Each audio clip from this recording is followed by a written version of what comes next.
Do you struggle with not feeling good enough? Do you feel like you're not measuring up or keeping up with the Joneses in certain ways? Hi, my name is Jennifer and I'm the owner of Genuine Courage.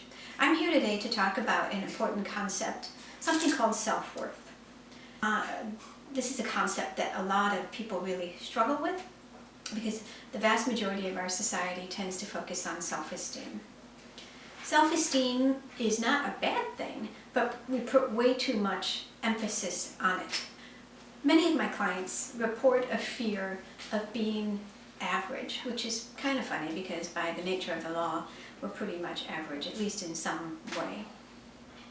And so they think that in order to avoid the fear of being average, that they have to have high self-esteem.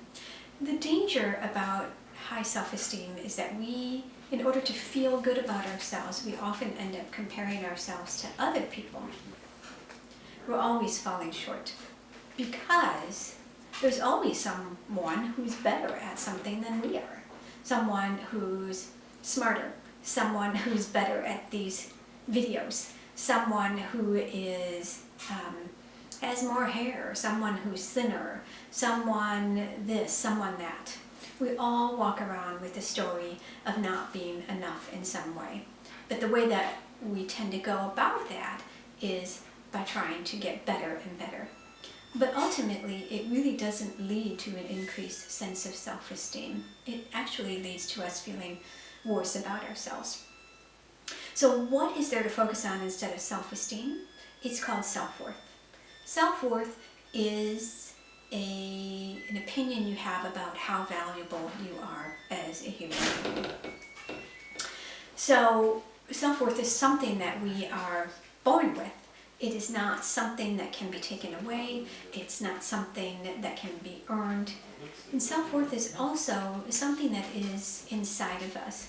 But society tends to define worth as your net worth, or how many cars you have, or what kind of home you have, what religion you practice, what political status you have. Certainly today, right, we look at people with a different political opinion than us as not having worth, which isn't truth. They still have worth, even though it might sometimes make us uncomfortable.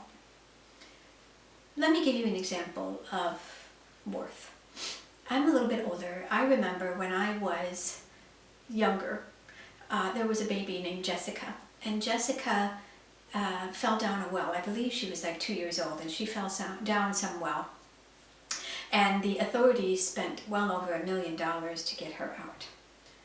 If we were to think about this in terms of the way society defines worth, which is, by what you've accomplished or what you have or don't have, then why did we spend so much money on Jessica? Jessica was 2 years old and had not done anything of importance by then.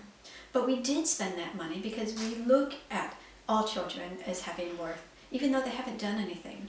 And something happens along the way as we get older that we lose that sense of worth, that sense of thinking that we matter. So how do we connect with a sense of self-worth? So I've got just a few short tips for you.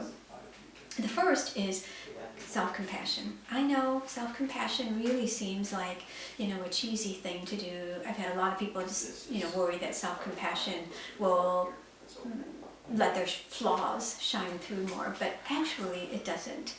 Self-compassion, if you think about someone in your life, maybe a teacher that you once had, you had two, a teacher who was critical and a teacher who was really kind to you. Which teacher were you willing to work harder for? The vast majority of us would say that we were actually willing to work harder for that teacher who was more kind and compassionate and understanding. The same goes for the inner voice inside of our head. So self-compassion is one way to practice self-worth. Another way to practice self-worth is to act as if you already have it.